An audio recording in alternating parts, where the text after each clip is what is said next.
Hello there, and welcome to the Second Life Book Club. My name is Draxtor Dupre. We meet here every Wednesday at 10 a.m. Second Life time, and when we do not have a special guest or a panel of guests, we call this the Free for All edition, where any book related topic goes.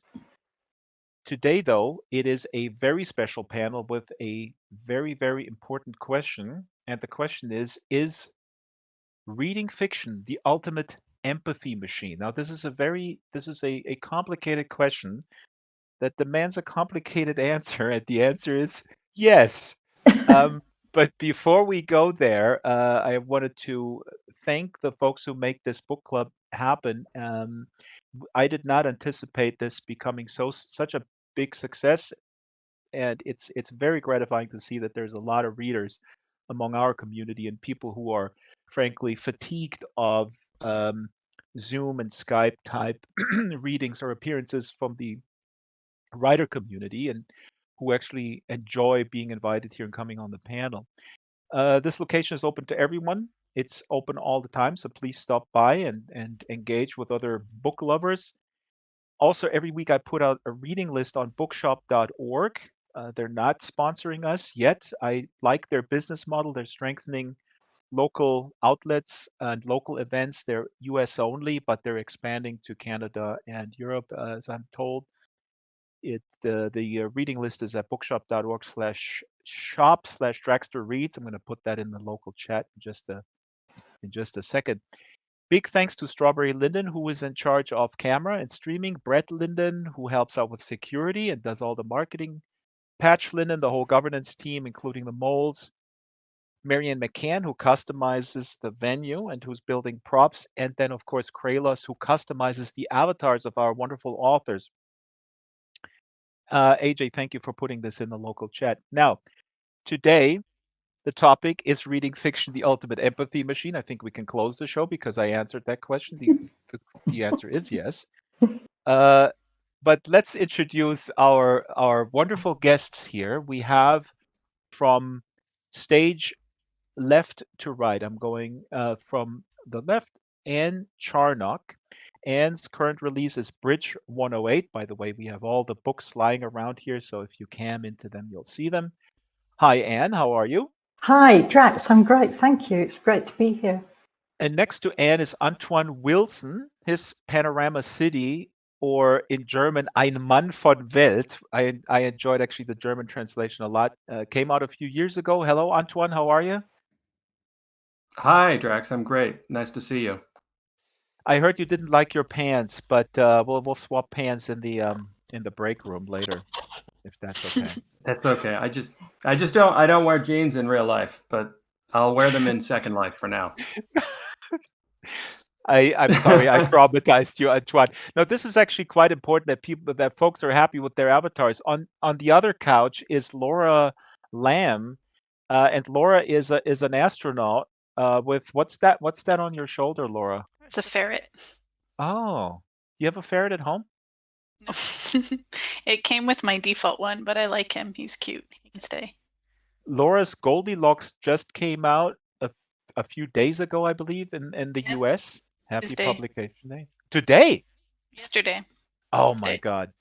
So, well, we're going to be hearing a little reading from all these respective books. Then next to Laura is Yvonne Battle-Felton with her debut novel that I enjoyed a lot as well. Remembered. Hello, Yvonne. Hello, Jax. Hi, everybody.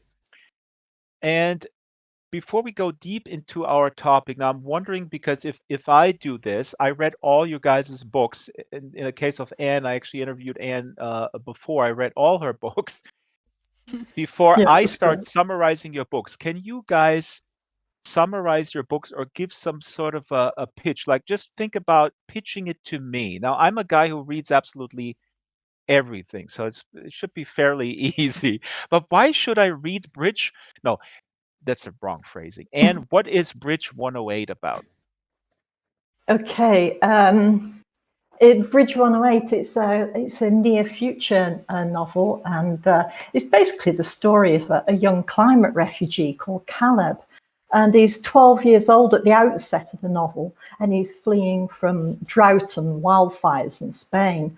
And he becomes separated from his mother on his trek north. And subsequently, he's trafficked to England, where he becomes what we now call a modern-day slave in an enclave, in a shadow economy outside Manchester. And so the book opens with Caleb working in this textiles workshop, and for a woman called Lexi.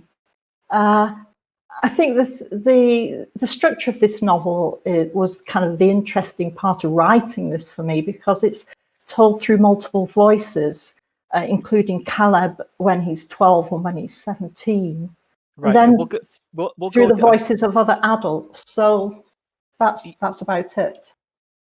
Very well done. I'm sorry I stepped on you there, because we're going to go deeper into it, and that's a perfect summary. I actually thought about that. It's not an anti-Brexit novel in the sense that it's reversed, but it is kind of a cool world building that Britain relies on these climate refugees from continental Europe, and they do bring them in, and then they kind of enslave them, but they're completely dependent on them. They couldn't, the economy wouldn't be able to run in the world that you're building there if these climate refugees wouldn't be exploited.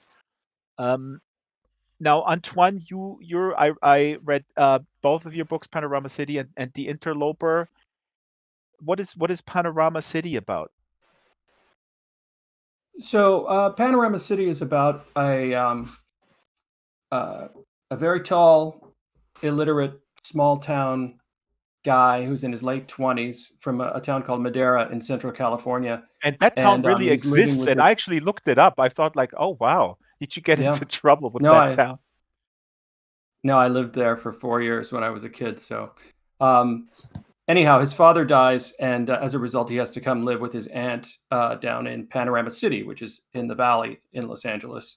And he sees it as a way to become a man of the world, and she sees it as a way to sort of mainstream him. She sees him as a sort of village idiot figure, and he's there are not many voices in the novel. The entire novel is almost a monologue recorded onto cassette tapes for he wants to pass on to his unborn son the story of his life. Mm-hmm. And the wonderful thing here is, and you said, he's illiterate. What is fascinating about this character is that he absorbs knowledge and also language by way of talking with this other guy who he meets on the bus, Paul Renfro, who is an interesting character. And the book is actually quite eloquently written, but it's written after he makes this journey and becomes much more than that village idiot that his aunt says he kind of is. So yeah, and he's a master of indirect dialogue. He sort of has a great memory for other people's pieces of language. He's just not able to read and write. That's what I was wondering in the beginning, but we'll get deeper into it. Laura, your 12-second elevator pitch, or 29 seconds of Goldilocks. So Goldilocks is about the first all-female space mission to an exosolar planet called Cavendish to save a dying Earth, because Earth only has 30 years left due to climate change. And it's a world where women's rights are being rolled back. And so this all-female mission at the last minute are meant to be replaced by lesser-known or lesser qualified men. And so they basically decide, screw that, and steal the spaceship and take off to save humanity anyway. But then things start going wrong. Of course, you left out that the president is a dummy and that there is also a plague. Yeah, but there is a pandemic. Everyone wears masks outside. This became a little too real. Wonderful how you predict the future like that, Laura. Now, yeah. Yvonne remembered which was, I mean, all the books that I read for this particular show touched me in many different ways, but Remembered is a tough one and a really important one. And thank you, Yvonne, for writing. What is Remembered about for you? For me, so Remembered is the story of a mother whose son is dying in the hospital. He's been beaten by police in 1910 for a crime he may or may not have committed. And the story is not as much about whether or not he committed the crime, but it's about him not getting justice and not being able to. He wasn't fairly put on trial. But it's also the mother and her dead sister weaving stories of the past in order to lead him back home. And he is his mother is basically his grandmother. Well, not by relation, is a kidnapped slave. Is that correct? Yes, this story, it's historically influenced fiction, and it's set in 1910 as the present, and in the past explores 1840 to about 1864. It's about enslaved characters, the emancipation, and different definitions of freedom and motherhood. Now, I'm putting all the links to the books here from bookshop.org. You can get those books anywhere you want, obviously, and this is also part of the reading list today. I put that together in the reading list. I want to stress that it's very important, as you know, but I'll say it anyway. If you love reading, if you feel reading is important, then please do support writers and authors by purchasing these books. There's a lot of deals on ebooks out there. People know that I read exclusively on paper as sort of a meditative task, almost book ending my day. But if you have the means, um, get those books, buy them, or get them from the library. It's that is what keeps writers alive and keeps this art form alive and keeps literary fiction, genre fiction, whatever it is, even romance. I'm not going to start my anti-romance diatribe because then Laura will hit me with her ferret. I'm actually not anti-romance anymore. I used to be a snob, but I'm not anymore. Today's topic is inspired by an interview with writer Cory Doctorow, and he talked to the CBC recently, and this is what he said, and I'm quoting this: "At its best, social media can activate our empathy, but social media is rarely at its best. Books really are an exercise in empathy. Novels only work if you can empathize, and not with real people, but with imaginary people, which is varsity level empathy." So this is a powerful quote by Cory, and I mean, like I was joking earlier, we can end the show right here.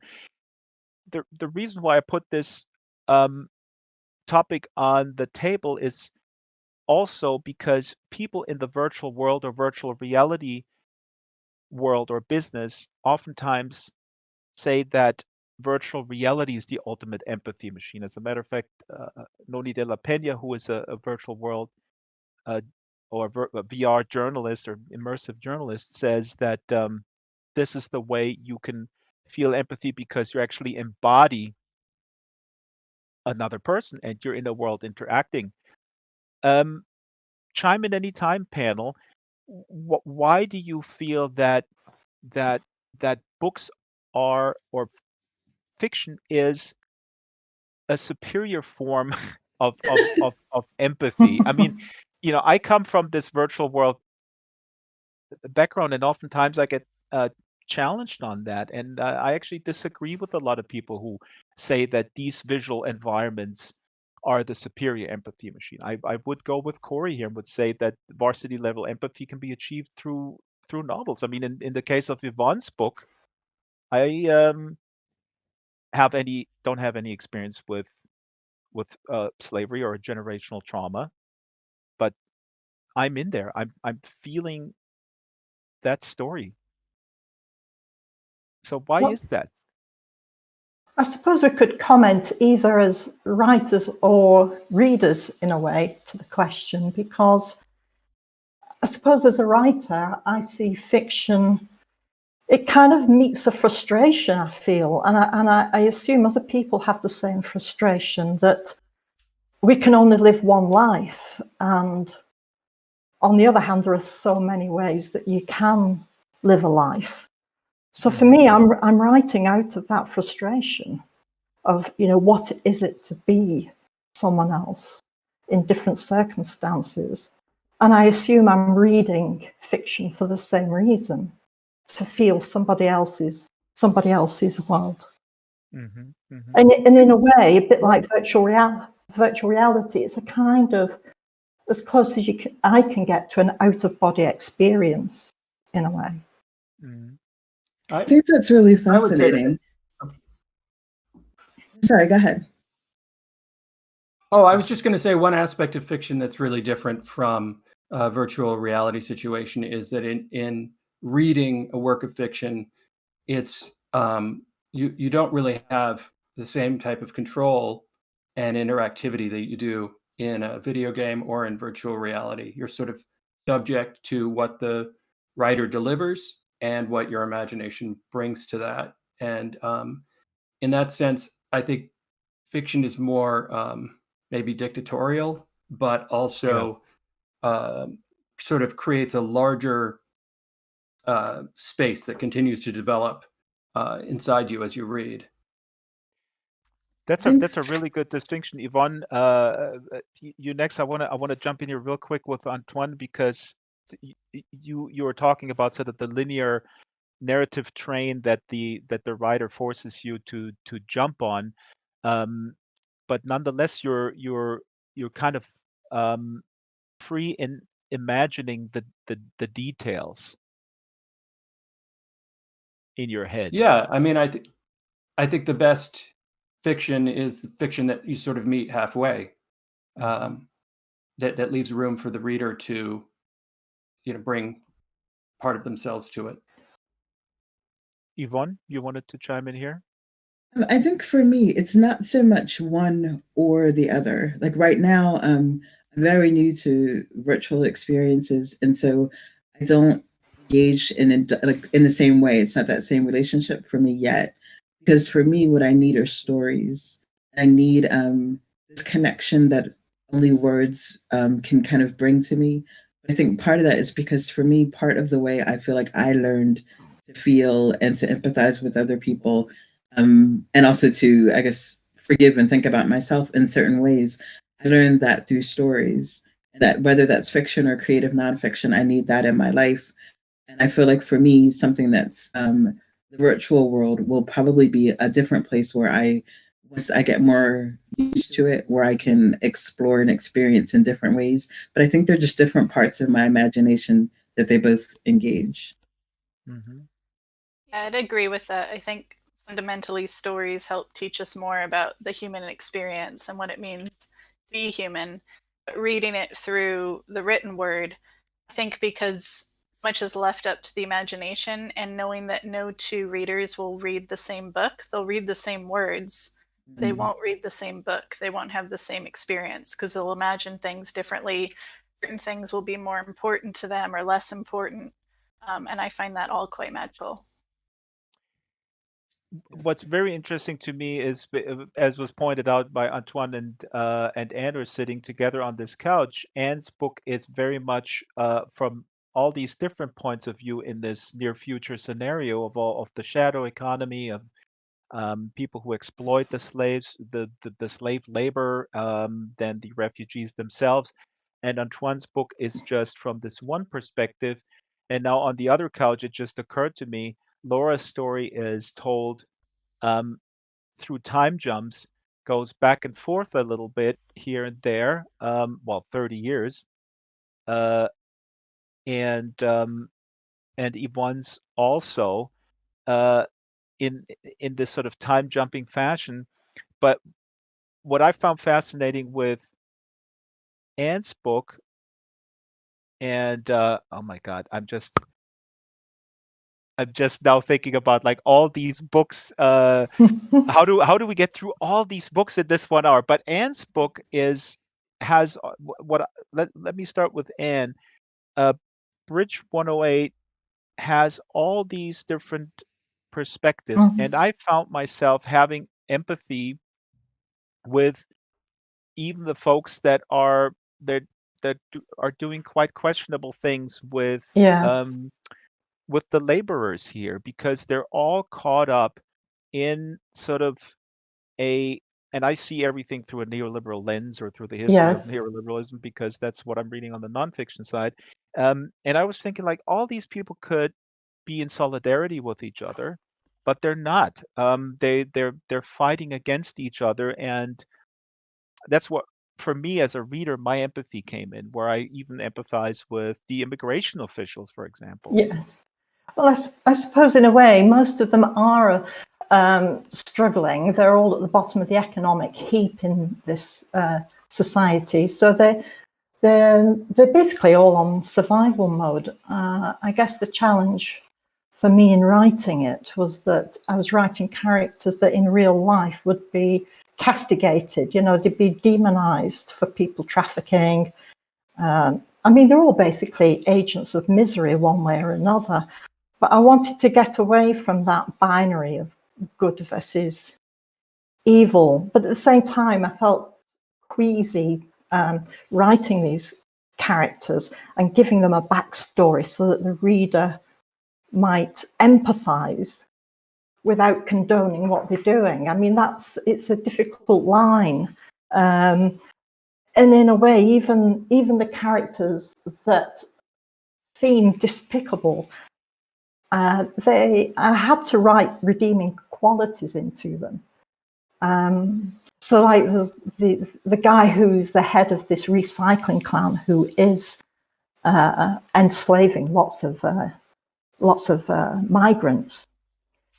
At the end of the day, he is trying to look after his extended family, and he's doing that job, and they're at the bottom of the heap as well. So that is the challenge. And Antoine manages to achieve the same thing by just having one character, which is fascinating, who narrates for his child, which is not born yet, on tape. And you managed to do the same thing, Antoine. I mean, in my mind, in Panorama City, where the main protagonist, this naive man, or I don't know, I wrote down here, slightly learning disabled, or in the perception, people may perceive him as naive, and we see through his experience what normality, what we call normal. But you have like this whole gaggle of characters who are all so weirdly flawed, but they're all. I mean, I really feel sorry for his aunt. The aunt is trying I to know. pull him into normality, and she feels it's her duty to tell him that you are, you're not stupid, but you're gonna be, people like you are being exploited. And yeah, I do you I think operate the same way when you write it? That you feel empathy towards all your characters to some extent? oh yeah, for sure. I mean, this book it turned out to sort of be about what are the limits of optimism and maybe naivete. It's like a Candide kind of book, but maybe not in quite as harsh a world. And yeah, I definitely have empathy for all the characters. I saw the sort of cast of characters in this book as almost embodying competing ideologies, but everyday ideologies. And it was, sort of in a time when I had that whole Bush administration world on my mind. So I was interested in ignorance and ideology without, writing some philosophical political thing. That is interesting. When you hear yeah, go ahead. I realized later, my son was at a cooperative preschool. So I was spending a lot of time with incredibly innocent, naive, highly verbal, illiterate people, preschoolers. Yeah. And so then I realized later that was probably a big influence on Oppen Porter. The naivete of children but he operates in the world.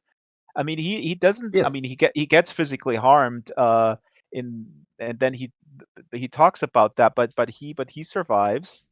Um, is it possible to live this life? I mean, he does remind me of a guy who I went to high school with, who we would talk about complex problems, and he would sit there and say nothing, and then we would turn to him and say, "Hey, Michael, what do you think?" And he would say, "Well, there's always two sides to the story." And that was all he said. It was absolutely true. It's a little Yeah. bit like Open I- Porter. Yeah, physically, I modeled him after a guy I met walking down the street once in Iowa City, who was a guy who was making his way across the country and was sort of a football player looking guy in his 20s, and he was extremely sort of open and naive and like excited to be my friend for 2 blocks and talking about all the different cities he's visited, and I thought, wow, that's kind of an interesting way to go through life. Hmm. But you're not suggesting in the book, other than through his aunt, that he would get exploited, I feel like. I mean, there's some of these other characters too. They take advantage of him a little bit, but ultimately, it's a really, really positive book. If you're just tuning in, you're listening to or watching the Second Life Book Club with uh, Anne Charnock, Antoine Wilson, Laura Lamb, and Yvonne Battle-Felton.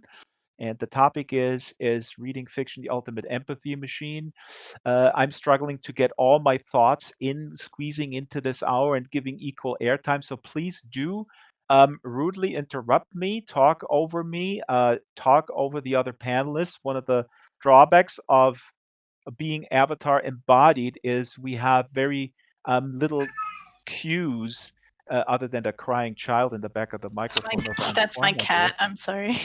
That's your cat, That's Laura? my cat. He's a Bengal, so yeah, they're very yowly cats. Before I go Yes, to Smoke.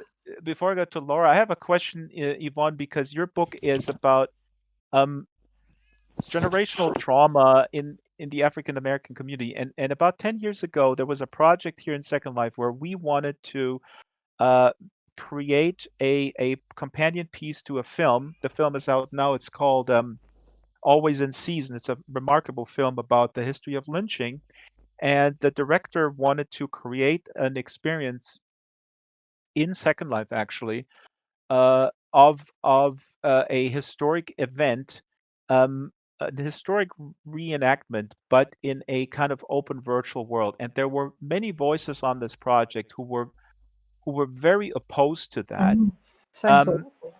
kind of for the what you said, Yvonne, or what Antoine said, like when you're reading a book, a linear narrative, you're taken on this train, and maybe a downside of a virtual reality experience that is supposed to create empathy. The issue may be that there is not enough guidance, or maybe too much. That maybe the graphical interface may not be suitable.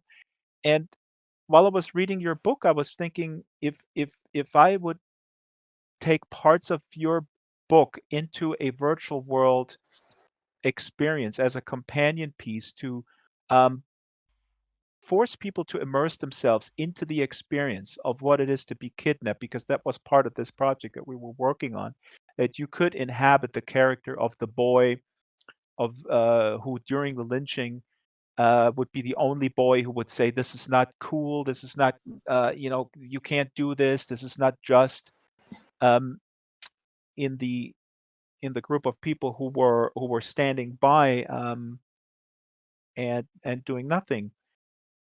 Do you think that it's possible to transpose, or to port over a book like yours into a 3D space somehow, where you inhabit the characters? That's a loaded question. Mm. Is that for Antoine's book? That's for you, Yvonne. For me, yeah. Yeah. Yvonne. Yeah. For me, I would say yes, because I like to think of it as like on the page. I'd like to think of it as being an immersive experience. The reading of it, the writing of it certainly was, and that was for me. It was important to, how sometimes I'll read a book and I don't know what something sounds like, or what something smells like, or tastes like. And I think it interests me because in life, you don't necessarily know unless you ask someone what was their experience of this. And maybe that's because I get to know people through stories. I also get to know characters and places and things like that through their stories. So I kind of need that complete package. I could see, but also when I write, I visualize first, and then I have to hear it. So I write out loud before I put anything on the page, or type anything. So for me, I feel like there are scenes that I could definitely see working in a visual way and people engaging with them kind of wherever they are in life. But also, I'd want them to have access to part of the narrative so that it would be, you know, how sometimes you go into a museum and there's that little card that tells you, this is what happened, or this is what we know about what happens. And then you take that for what it is. And sometimes the most powerful ones are the ones that you interpret yourself. Absolutely. But the reason why I'm asking you this question, I'm going to will ask Laura a similar question. The reason why I'm asking you this question is that when we did this project, I was a proponent of going through with it, and we did a mock-up and a proof of concept. Is that with a touchy subject matter like this, the issue was that people had was that it was basically it would lighten or cheapen the experience. Some people were concerned that there was people were role playing lynching basically, and that they would Yeah. actually enjoy it or whatever. Um, just like there's some game environments or some immersive environments where people role play uh, torture or whatnot. So this was the objection to this particular project, and uh, I felt it was important, like you said, that you had to bring this subject matter to a different audience that may not be exposed to it. And with the proper guidance and in the proper context, I was not so concerned that this could have been exploited. But I think that's a broad question of, again, of empathy in books versus games or other entertainment media, or It's even films for that it, matter. I mean, films can it's look very glossy and then make everything sort of cheapen it and make it just entertainment. it I could see seems what that. you're saying. Sorry, Yvonne. So I was just thinking, I could see that as a concern. It just might be that there will be some people who do approach it in that way, who maybe they look at it to say like, oh, this was a good thing, or maybe it's lighter for them, or it does cheapen it. But so that might be that experience they have right then. But what I'd like to think is that people are more nuanced, and so that maybe that person goes away, and what they do is they start thinking, and it starts creeping into their mindset. So maybe it's not an immediate reaction, but maybe something will trigger it and they'll be like, oh my God. Mm. Mm.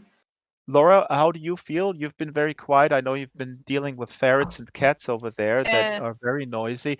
Um, I enjoyed your book a lot, which describes a male-centric society with a chauvinistic president and discrimination against women, and the heroes are female and they're in space. And I felt I'm a man, and I felt very empowered by it. I'm Is that glad. is that good, or am I do I No, need to see a I psychiatrist? want men to connect with it as well. I've found an interesting divide in that I've been able to. I've had a few mainstream reviews lately, but I had one yesterday that basically seemed really mad that men died in it, and you could tell that he was really mad No that way. women. The pull quote was that this would appeal to people who get mad on Facebook and once read a Margaret Atwood novel.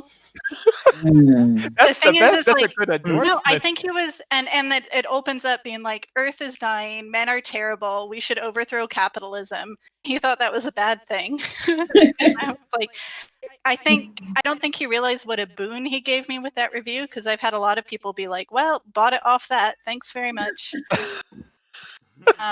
But yeah, but there have been a lot of really thoughtful, considered reviews across all genders, which I really appreciate. Hold on a second. Craig, can you shut up the cat? My See, husband to shut up the cat. we're sending our avatars to the book club, but we still cannot deal with the cats at home. That's No, virtual worlds he have only solved. does this when I'm on calls, I swear. Is it a he? Yeah, his name's Mowgli. He's a cute cat, but very annoying. I think Mowgli knows that he can't be a cat in here, although he could be, and then we could learn some empathy through the cat. Now, should we do a little bit of reading? Who wants to prepared some reading? And I wanted to also again remind folks to check out the links on the in the local chat to the books. These are all bookshop.org links. You can of course purchase that anywhere, but bookshop.org is sort of positioning themselves a little bit like the anti-Amazon, as they give 75% of their profit to local outlets. Now, who should we start with reading? How about the only man with me here on the panel, Antoine, from his book Panorama City, about Open Porter who goes into the big city, Panorama City. It's not a big city; it's a suburb of LA, very close to where my wife's grandmother lived in Sunland, Tahunga. And Open Porter works in a fast food restaurant. He becomes employee of the month. And as employee of the month, he feels, why do people love that picture so much? Because he feels that he looks like he has no soul in that picture. It's absolutely brilliant. Yeah. Um, Oh, thanks. I'm gonna put All up right. a stand here. Yeah, go ahead. Okay, I'm just going to try to stand. Whoa, here we go. Standing up. All of the regular Second Lifers out there must just be cracking up at us. What, like, here's how do I get there? Can't move around at all in this game. I've been sitting there with my arms crossed like a jerk, and I'm like, I don't even know how to make myself look thoughtful. I'm really enjoying this conversation. Hold on, I gotta change the book first here. There was a wrong book on there. Hold on. Yeah, there's no book here. No, here it is. Here it is. Panorama City. You don't see it. And by the way, Antoine, the reason why I got all these folks in here was I didn't tell them that this is a book show because nobody here reads. I told them you're going to see a bunch of noobs who can't walk. That was the pitch.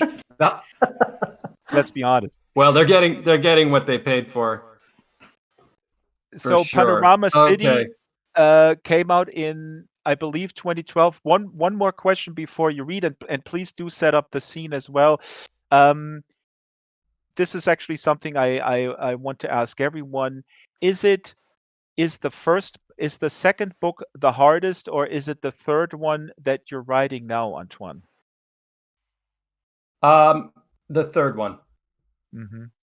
Is it harder is it harder to be on lockdown with that in the belly? No, not necessarily. I mean, it may have more to do with having a second child than anything else. But I really felt that this particular book I gave everything to, and so for a long time after, when I was trying to start new things, I was having trouble getting out of Oppen's voice and his world. So it just took me quite a while to reset. Right. And I was sleep deprived. Oppen's world. So set the scene. Where are we? What are we going to hear from you? I'm just going to read the first page and a half of the book, so I don't have to set anything.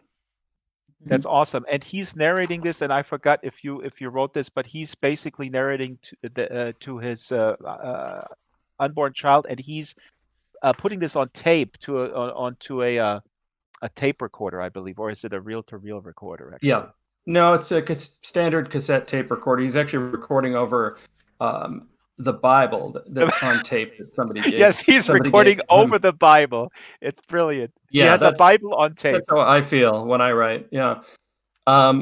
Okay, so this is just the first couple pages. The first chapter is called Mayor.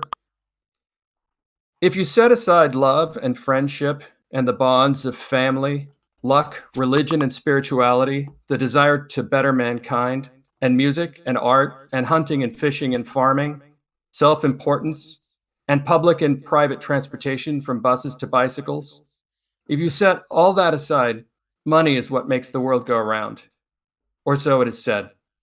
If I wasn't dying prematurely, if I wasn't dying right now, if I was going to live to ripeness or rottenness instead of meeting the terminus bolted together and wrapped in plaster in the Madeira Community Hospital, If I had all the time in the world, as they say, I would talk to you first of all about the joys of cycling or the life of the mind.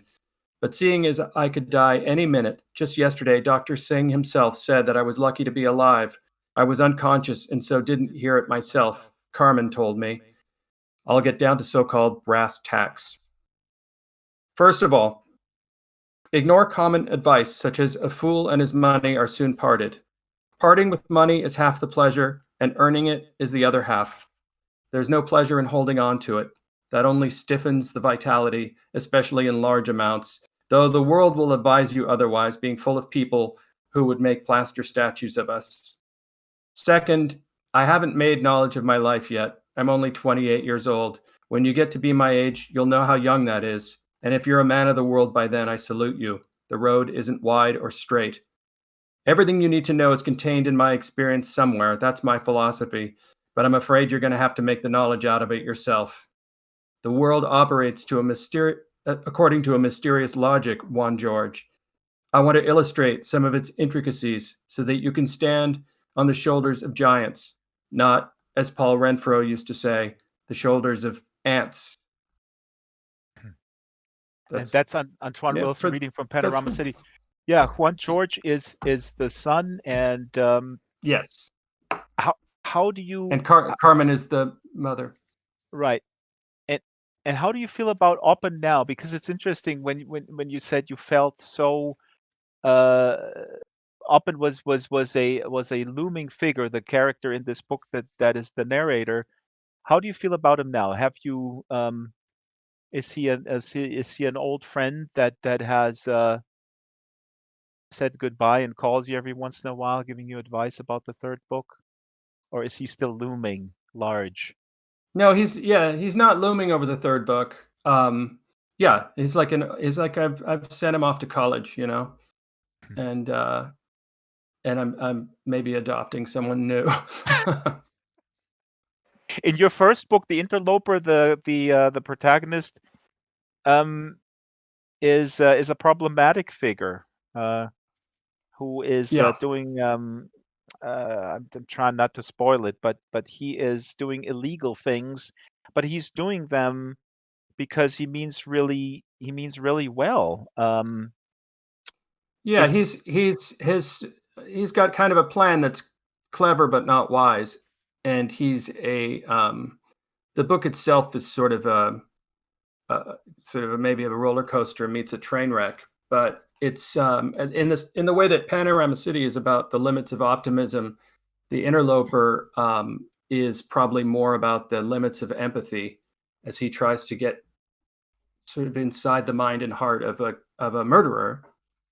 And the sort of central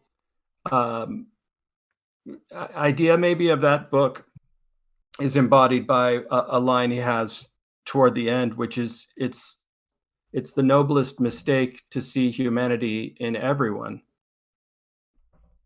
So right there is all my ambivalence wrapped into one sentence. That's right there. And the interesting thing is, as he develops empathy for the murderer, he loses empathy for his wife, where the whole scheme kind of started, and he misses this crucial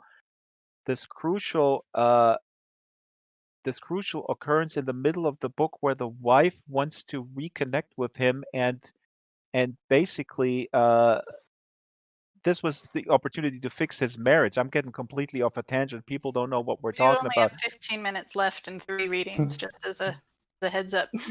Thank you. I'm gonna run over here. Let's let other people read. Yeah, and we'll talk about the Interloper later. Please go to the stage, Laura. Goldilocks is up, and again, Goldilocks is about a world where women basically need to Wait, turn around. Need to steal a spaceship with the arrow keys. Just moving the camera, not me. Yeah. No, you're good. You're good. Okay. Keep doing it. There we go. Cool. Keep doing it. Thank you. There we go. So yeah, this is about the first all-female space mission, and so I'm just going to read half of opening of chapter 1 when they take off, basically, steal the spaceship. All right, so if it had been a normal launch, they would have made a spectacle of it all.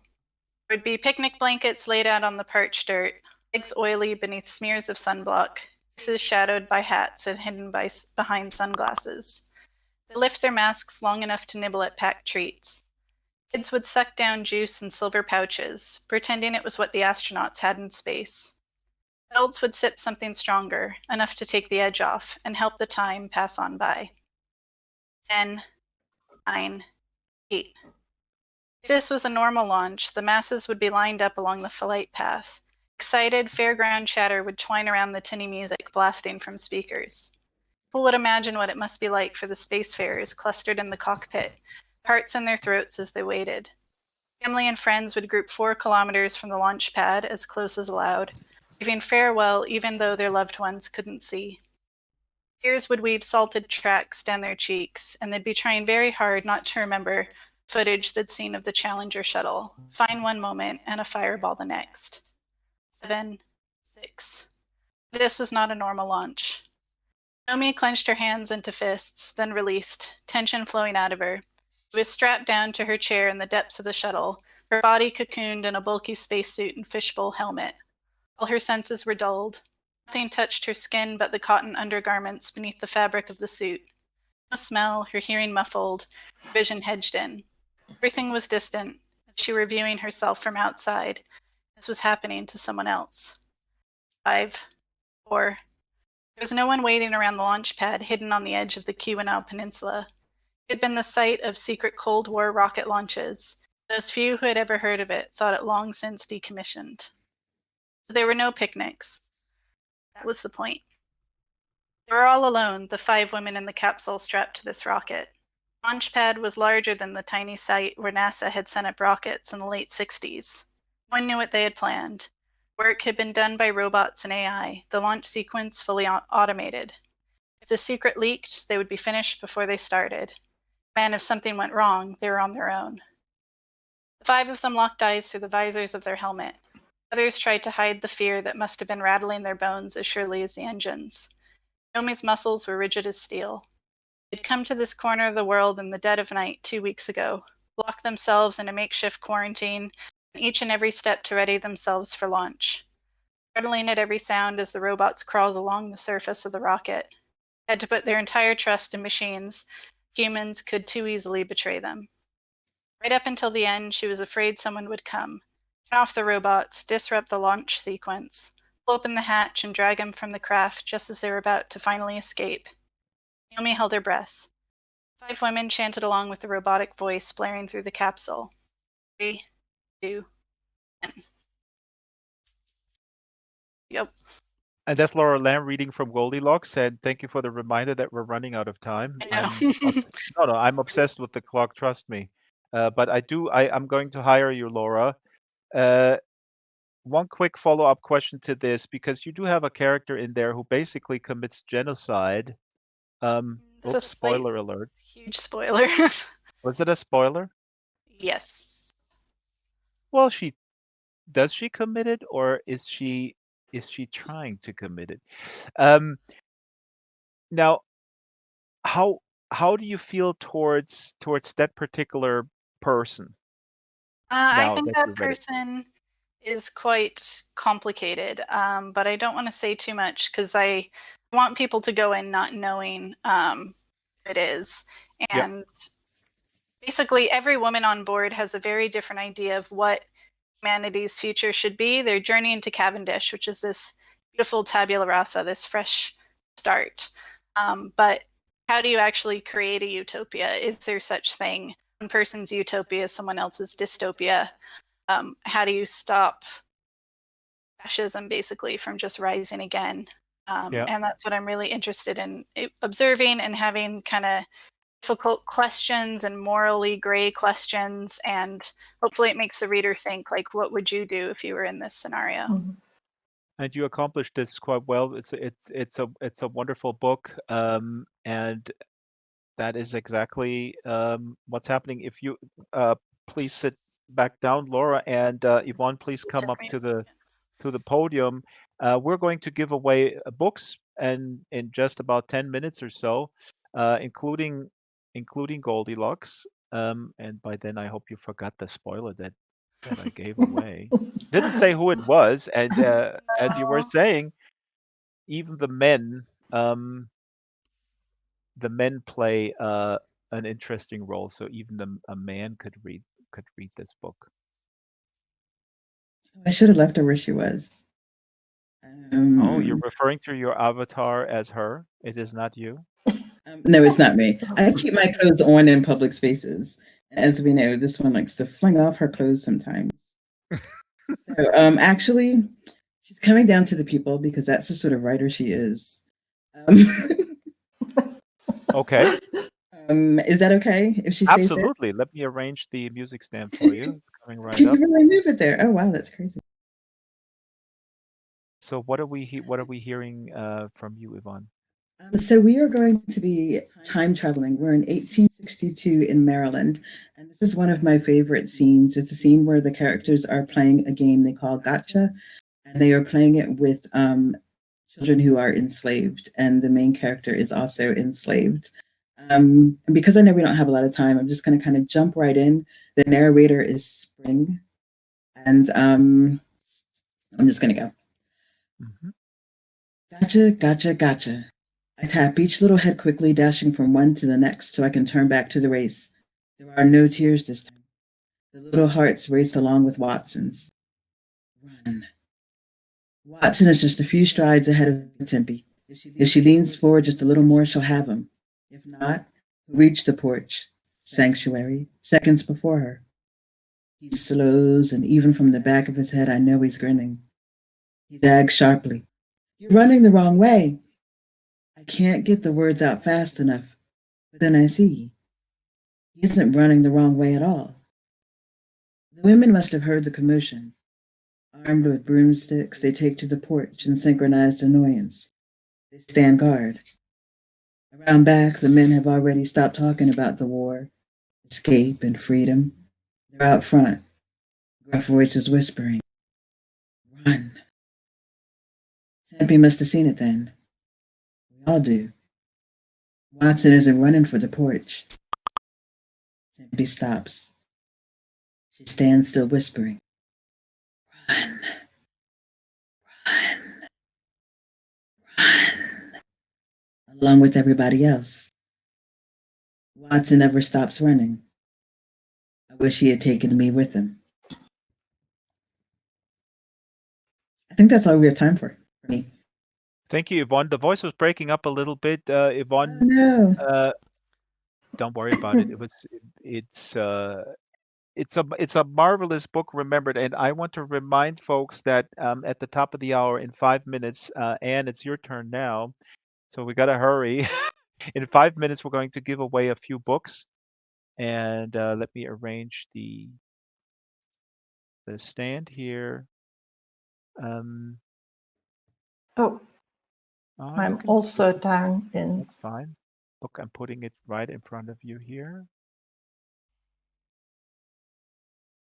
And Anne is reading from Bridge 108.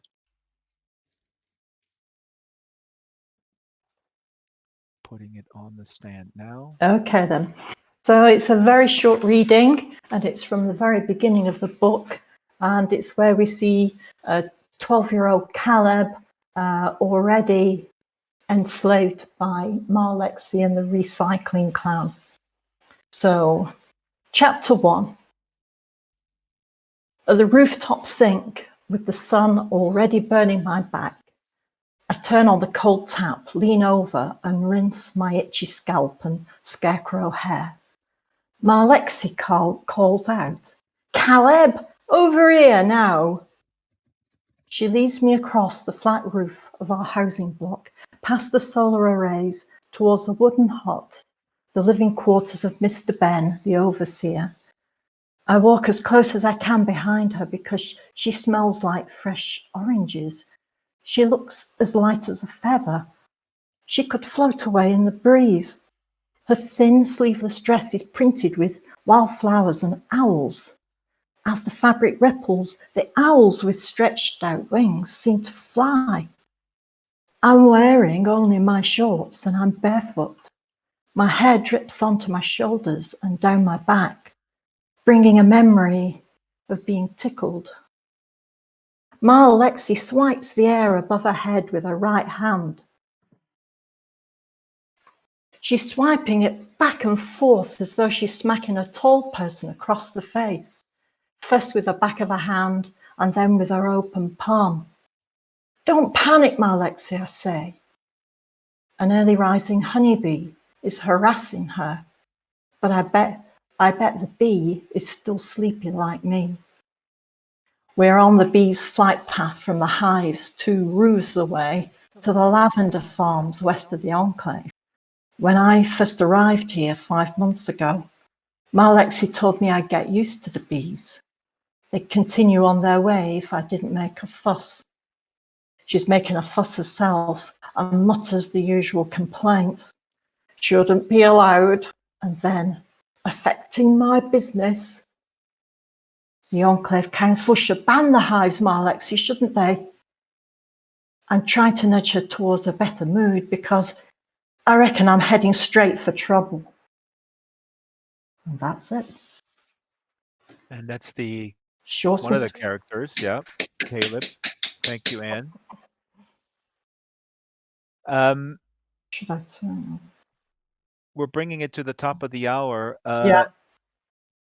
So we're doing another 30 minutes just in world, but we're closing the stream in just a few. So we're giving away a few books today. We're giving away Remembered.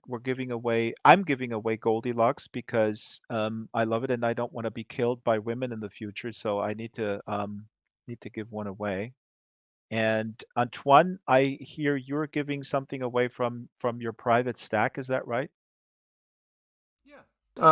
I'll give away a signed hardcover of Panorama City. Wow. So let's do this. The folks who want to take advantage of this giveaway, if you want Laura's book, please IM me. And so this goes all into my private IM here in world. We're not giving away to the folks that are streaming, that are watching the stream. For Goldilocks, please IM me the name of the astronaut, of one of the astronauts on the ship. That's for Laura's Goldilocks. IM me the name of the astronaut. A fun fact is all the astronauts were named after the Mercury 13, who were women who did the same tests as the Mercury 7, but weren't allowed into space. Laura, that's a spoiler. Like, listen, I spoiled, and that's real life. Real life is a spoiler for people who live in virtual reality. They don't. And I think we have a winner now for Yvonne, and I'm pulling this out of the hat as I speak. For Yvonne's book, I would like to know what Yvonne's book Remembered was shortlisted for, what award it was shortlisted for.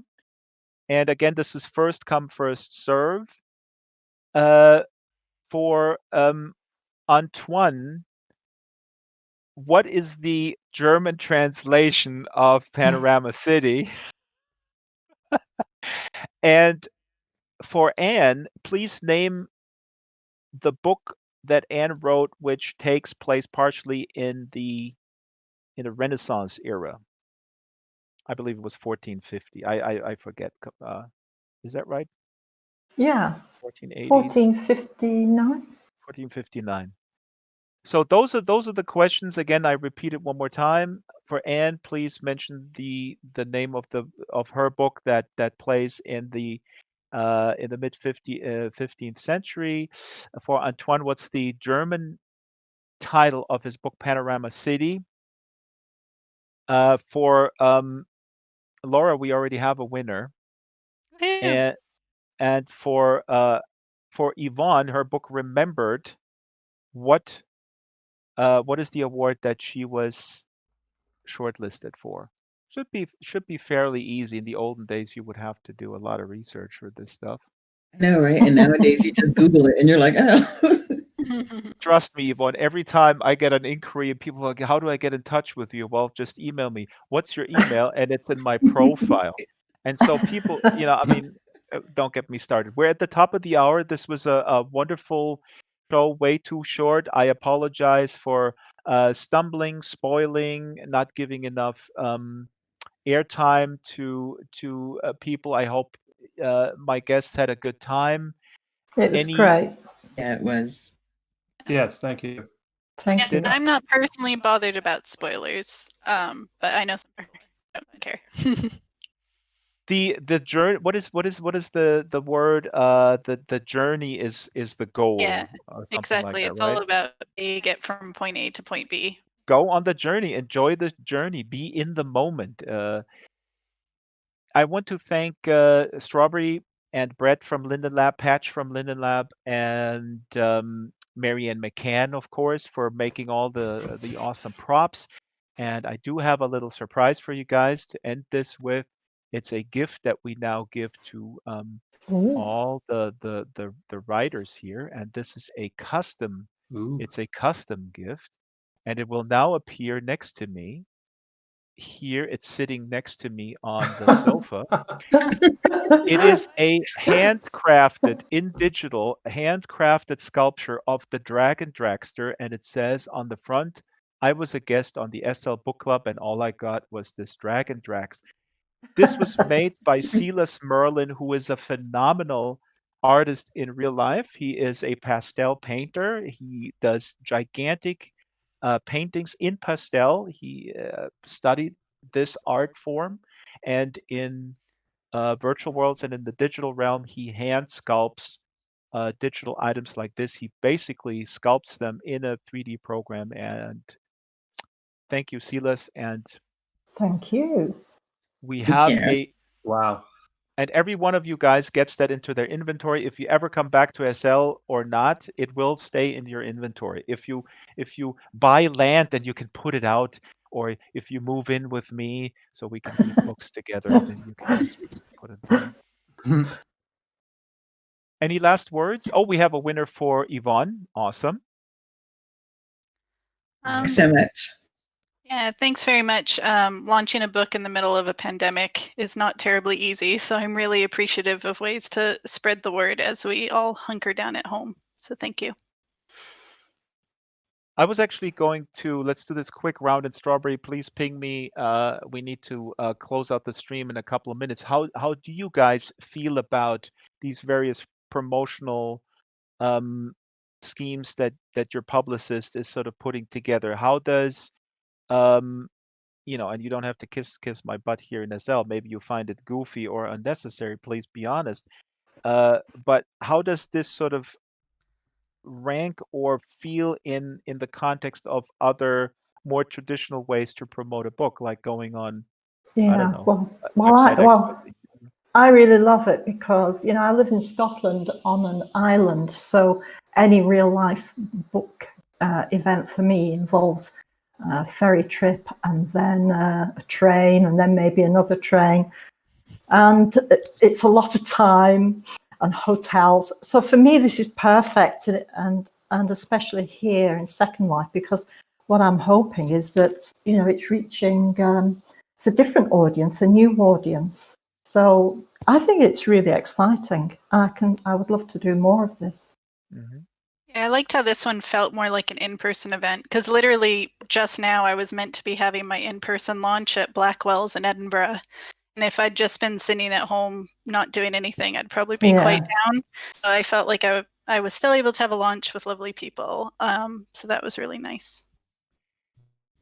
Fantastic. And we can cut the stream here. The next show is, of course, next Wednesday, which is an informal show. And then on the 20th, we have a super special guest. We have Kelly Robson here on a one-on-one interview with me. And then on the 27th is Anne Vandermeer with her Avatars Inc.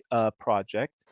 So we have something going on every week, and you can, of course, come here anytime you want.